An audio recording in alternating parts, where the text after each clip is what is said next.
may trabaho pa akong iba. Alam mo naman, Yes. meron tayong trabaho as a real estate sales. Pero may bago Yes. na akong title eh. Naisip Ano, ko ito boss? yung gagamitin ko eh.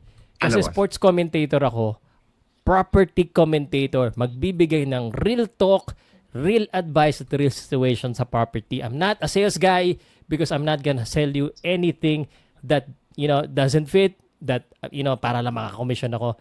That's not the kind of person that I am. So, yun ang Yes. gagawin ko ngayon. Same guy, same analysis, pero different industry lang. So, Wow. galing ng ano ko, no? Galing ng pitch mo pa. May nag-comment ka sa akin pa kahapon. Mm. Mm. Kapatid natin sa industry, ah. Mm. Nakita nila yung post ko, yung bang Gilas may exhibition. Diba yung Oh.